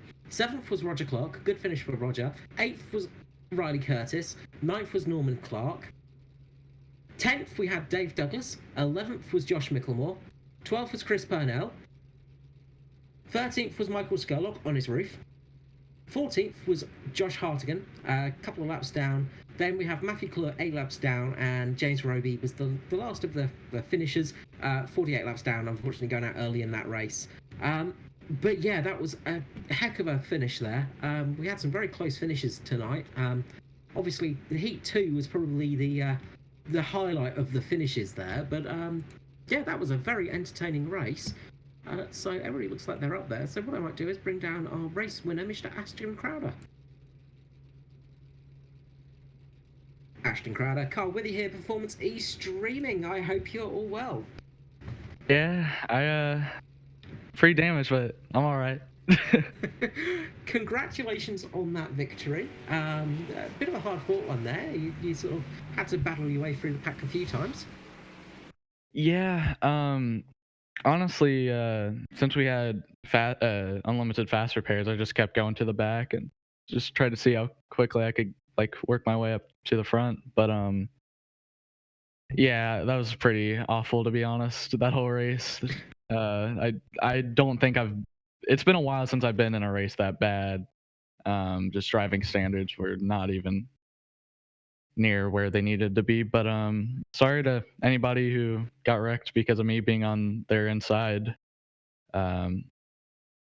Dave, that was just me trying to get to a position that I needed to be in, and I was there. And then that last one in 3, if I don't arc out, I lose. So it's just one of those deals. But it's racing sometimes. A quick question before I hand you over to one of our other commentators tonight is just earlier on in the race, there was a big incident where it almost looked like I think it was from even one of the heat races, I think you sort of basically managed to avoid contact with a car as it sort of almost went through you. Yeah. How did that feel? It felt all right. I don't know. We went to another dimension a little bit. I hit my Ray Alfala, what's it called? That's what's called a lag switch. I hit my Ray Alfala lag switch, just warped on through. breaking the law and all that, laws of physics. But yeah, that was pretty interesting. Yeah, well, breaking the law of physics is a very interesting way of doing it, and I'm just going to pass you over to one of the other commentators tonight, Mr. Matthew Danson. Hey Ashton, that's congratulations on your win. That was fantastic there. You must be on top of the moon. Yeah, thanks, man. All these guys back at was it Maranello? They do so much for the 77, 90 years Ferrari, Toyota, Ford Fusion. They do a great job. You know that. You work there. Yeah, I'm lead mechanic. But interesting sort of strategy you had there on those last few runs. Was it your intention to take out every single person to get to the front, or did that just happen by chance? Oh, it's definitely, yeah. I basically set it in my mind, if I don't hit at least one or like everybody once, it's not a good race for me. And it seemed I achieved that. So yeah. Yeah. Look, Okay, so probably a good time to mention that Michael Scallop currently is being rushed to hospital for the wreck on the last lap. I'm not sure if we got that footage, but he was upside down into the catch fence. So our thoughts are with him. Hopefully he's okay. But we did see on the broadcast that you were clearly inside Dave Douglas. Unfortunately, there was a little bit of looks like almost netcode on the Purnell situation. I'm sure you've been very quickly deleted from his Christmas card list. Did he say anything to you post race? Yeah. Well, he didn't say anything, but he hit me quite hard. But thankfully, that just allows my car to pass through tech now. But yeah, he didn't seem too happy. I don't think if you're happy after that race, like anybody in there that was racing, if you're happy after that, I don't know. I don't think you're human, honestly. That was, like I said, very bad. I'm just having a quick look on Twitter, and it does seem there's a lot of outrage that Matt Danson was not in the race, actually. So, yeah, unfortunately, the fans were not serviced on this situation, but nevertheless, at least they got a crowd of victory, which is a lot were coming for that. A lot of people were saying that was the hot button situation, but unfortunately didn't get to go head to head, which is sad. Anyone you want to give a shout out to? I'm sure Carl or Jonathan probably have more questions for you, but anyone you want to shout out to that's named Matt Danson? Yeah, I want to give a huge shout out to PETA. They do so much for Matt Danson, and I want to give another shout out to Alex. She's definitely in love with me after this race. That's true. But that is very true. And just, all the boys back at the shop, I'm telling you, we took this red Ferrari Toyota to the victory lane, wrecked a ton of people at it. And I just hope our I hope our pro race finishes like this with me in the lead at Darlington, but I don't want the damage.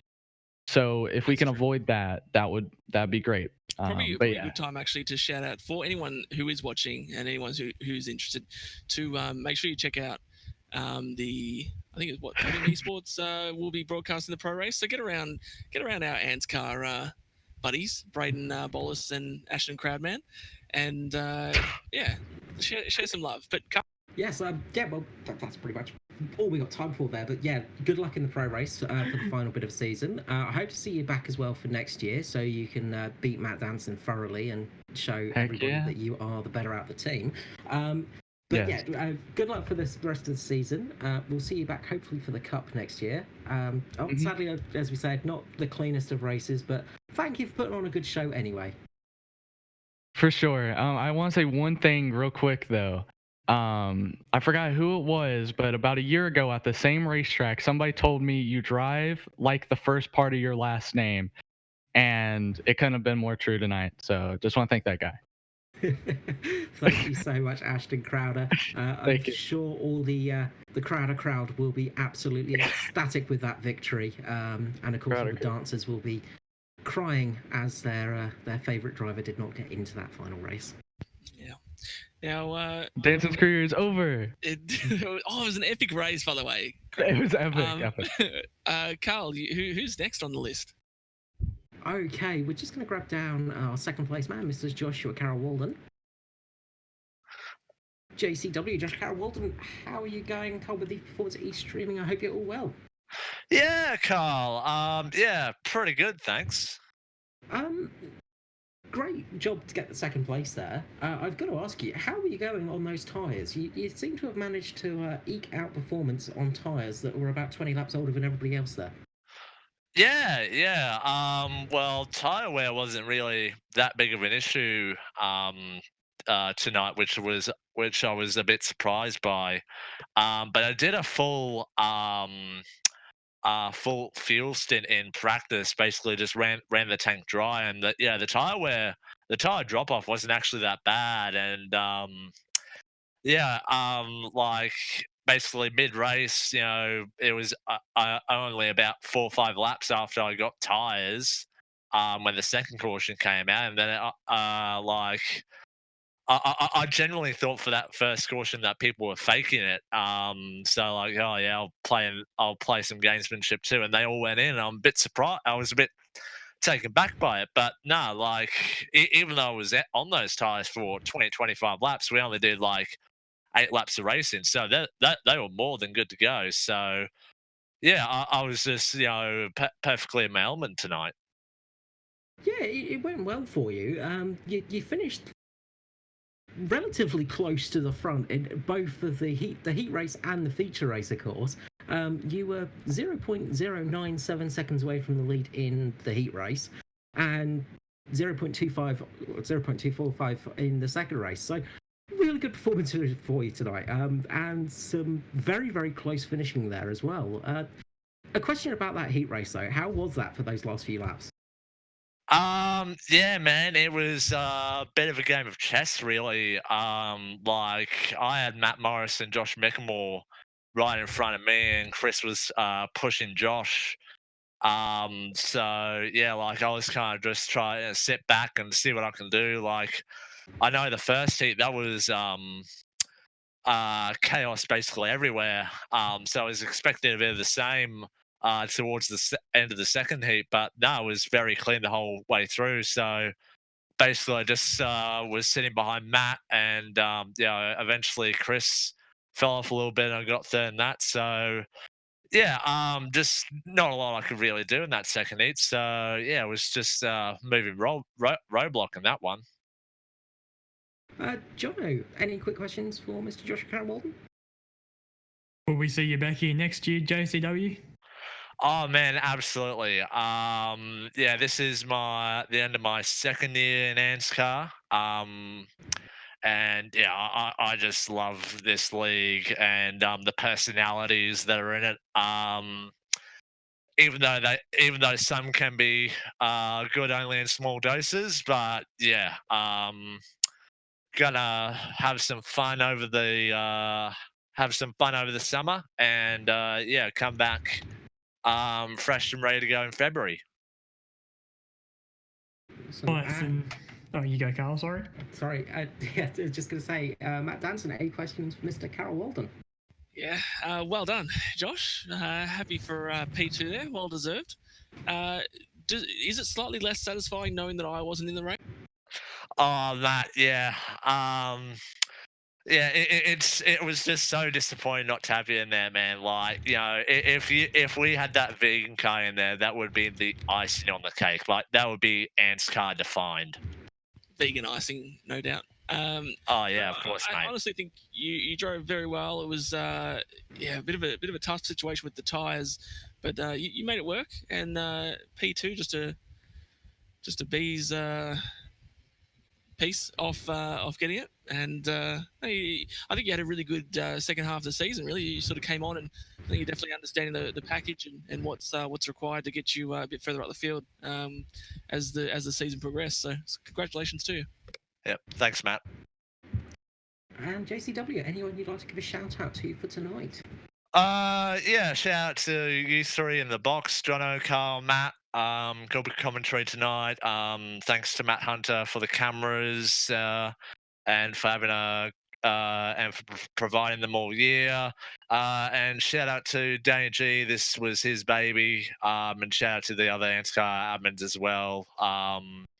Edward and Roger, and yeah, shout out to all the ANZCAR members for a great year, and yeah, roll on 2020. Thank you so much, JCW. And Mr. Danson, we're going to have to leave you from here because we've got an announcement to make. So I'm going to have to kick you out the booth, I'm afraid. No, Purnell. We don't get an interview with Purnell. We can squeeze one quick one in. We'll squeeze one quick one in with Chris. Chris Purnell, Car With You Here Performance e-streaming. A bit of heartbreak there at the end. Yeah, a little bit, man. I'm a bit frustrated, to be honest with you, tonight. There's been some pretty average driving from a lot of guys out there. Yes, it was a bit of a wreckfest out there tonight. We've got a bit of a guest commentator with us tonight, and probably adding to your frustration, Mr. Matt Danson. Hey, Chris. How you doing? Good, buddy. And yourself? Quite well. How much of the wreck with myself and Jason would you say is Jason's fault if we had to do a percent? Well, from what I saw of it, Martin definitely came off the bottom of the track and definitely caused issues for you. But that's all I'm going to say, because obviously everybody knows where I stand on certain situations with certain people at this point. Fantastic. It's exactly what I want to hear. You must have been fuming at the finish of that race. So close, and then looked like there was a little bit of net code, a little bit of just, I guess, I don't know, racing deal in that last corner. What was going through your mind as you were spinning through? I'm not going to say what was going through my mind as I was spinning, because that's probably not appropriate. But yeah, it is what it is. Like, when I went back and looked at it, it's obvious that there was quite a bit of netcode involved in the incident, and it's one of them things, you know what I mean? Like, especially racing somebody like Ashton, who is very experienced, he knows what he's doing.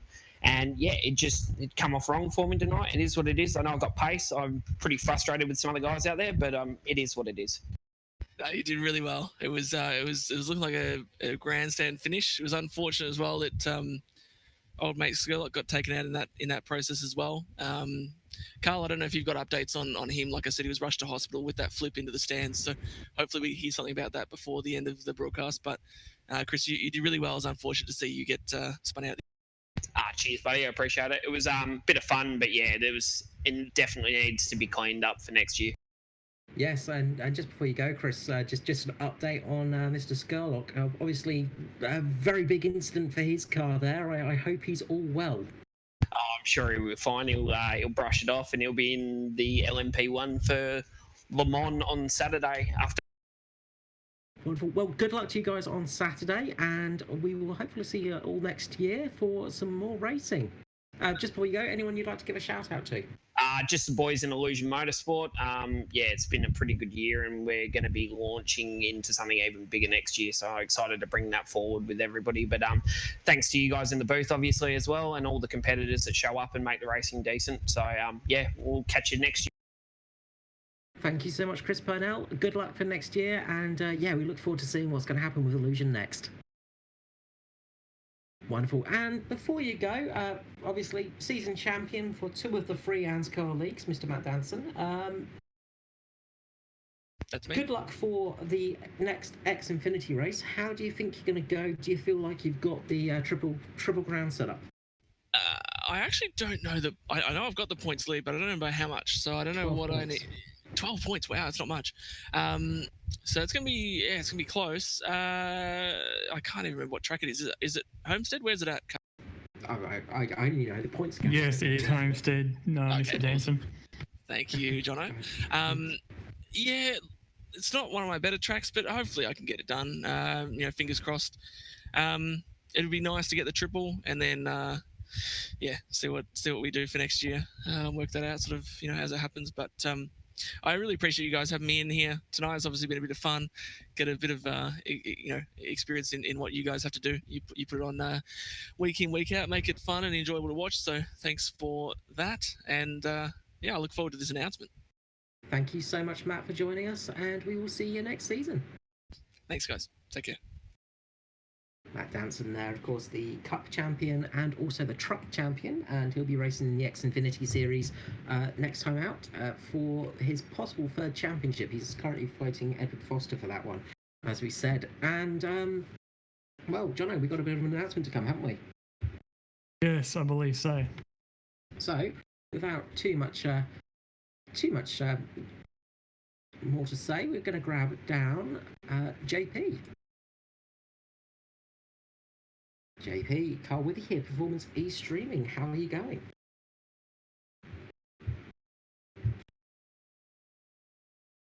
Hopefully, if we've grabbed him at the right time.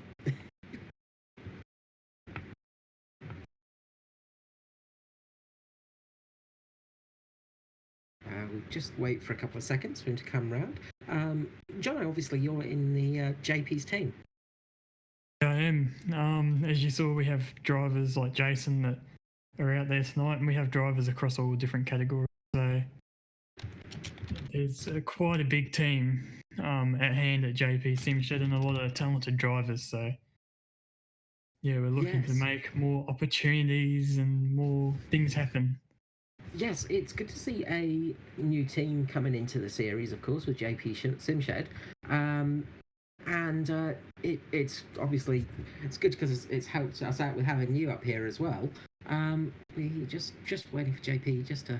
Yeah, and I'll be here all 36 races next year. I believe it's 36. Don't remind me. It's going to be a long season next season. Obviously, next season the ANZCAR series is going to be following the actual NASCAR series in races and things like that. So it's going to be a long year. That's obviously the first bit of announcement. But up next for the broadcasting aspect, JP. How you going there, fellas? Very good, thank you. Very good. And welcome to the booth. Thanks very much. What an exciting race tonight. I mean, wow, I was watching that final race and couldn't believe it. Yes, not the best show of the series. Just a few incidents there, unfortunately. But with the All-Star race, of course, it's a bit more of a fun race. It's not quite as serious as others. So usually we have a few lesser incidents, as you've probably seen through the season. But the main reason we've got you up in the booth tonight is because we've got a bit of an announcement from you. Is that right? Yes, we do.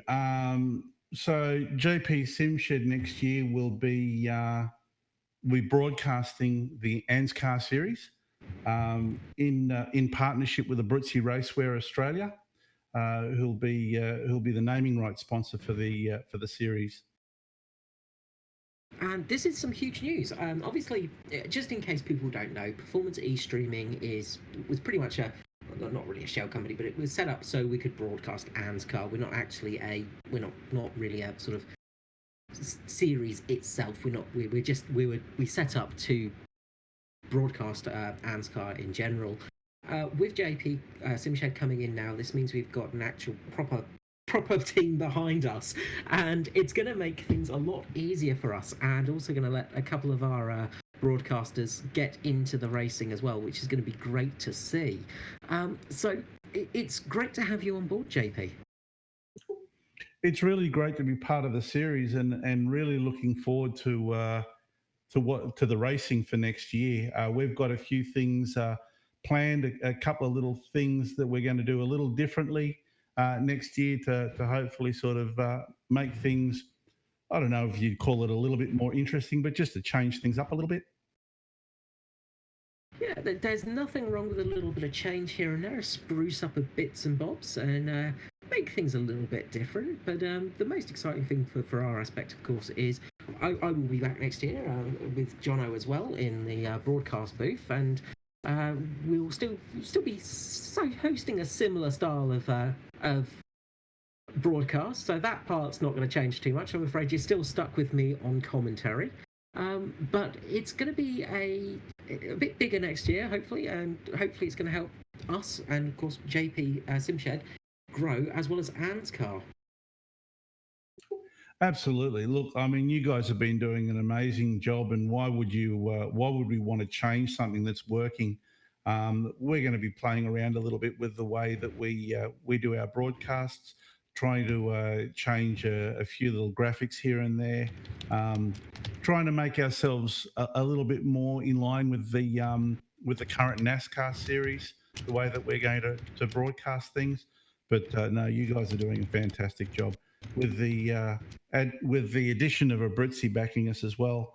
That's going to bring another dimension to the racing as well. Yes, a bit of help in the background is never a bad thing, and we are so thankful for you taking on the broadcast as well. It's going to be an exciting season next year, and it's something that we can really look forward to. So, obviously, one thing that will be changing a little bit is with the actual stream itself. We will be going onto your YouTube channel rather than Performance E streaming, of course. So we get about a bit of a shout out for that one, Mr. JP. Yeah, well, I mean, it'll be JP Simshed. So anyone who's been watching the Performance E stream will be broadcasting from JP Simshed. Actually, we'll be simulcasting, so we'll be on JP Simshed YouTube channel, on the Twitch channel as well, which is JP Simshed, and on our Facebook page. Which is another exciting thing, getting some more broadcasting going on, and getting onto those different platforms as well is a very exciting thing for all of us, of course. Having the simulcast is going to really help out with viewers, hopefully, and help for people to be able to view the actual series too. Yeah, absolutely. And as far as the drivers are concerned, we're going to try and do something to give everybody a chance next year to win some prizes, not just the guys who are at the pointy end of the field all the time. So we're looking forward to making a couple of announcements as we get closer to next year's start of the racing. Wonderful, and we look forward to that. So thank you so much for joining us up here, JP, and thank you for giving us the announcement. We'll be looking forward to it for next season. Fantastic. Thanks for having me on the broadcast. And yeah, great race tonight. Yeah, it wasn't probably the tidiest of races, but it's still plenty of fun to watch. Wonderful JP there from JP Simshed, and of course, I say we will be broadcasting from there next season. So please make sure to subscribe to that channel. We'll be getting some updates. We'll of course update Performance eStream just to let you know exactly where to go for that one. But before we head off, Jono, just some last thoughts from you, please. Yeah, so obviously heading into next year is going to be a big year for the team that I'm in, which is exciting, and we have an amazing backing with all of our sponsors, and that'll lead into the series like JP was talking about. So while one chapter ends, another opens, and it'll be exciting to see how we go with all this next year. It will be, and I've got to say, we're really looking forward to it for next season. A new era will begin. So, well, from myself, from everybody from Performance E-Streaming, and from the past as well. So, big thank you to people that have helped us in the past: Roger Clark, Dave Douglas, Edward Foster, Danny G, of course. A huge thank you to Matt Hunter, whose microphone is just giving some technical issues at the moment. But we've got to thank him a huge amount for all his help, for the overlay that he's made, and also the work that he's done throughout the year. And also for you, Jono, thank you so much for joining us up in the booth for this end of the season. It's been a pleasure broadcasting with you. That's all good. I hope you enjoy putting up with my terrible voice for the next 36 or whatever races it is next year too, Carl. Yes, it's going to be a long one next season. So, from me, thank you so much for everything. Thank you, everybody that's watched this series. And as I say, we're not going, but we are moving on a little bit. We're moving to JP Simshed. So we will see you all next year for the next season of the ANZCAR Cup. From myself, Carl Withy, from Jonathan Hancock, and from Matt Hunter, thank you so much. Good night, and we'll see you again. Bye-bye.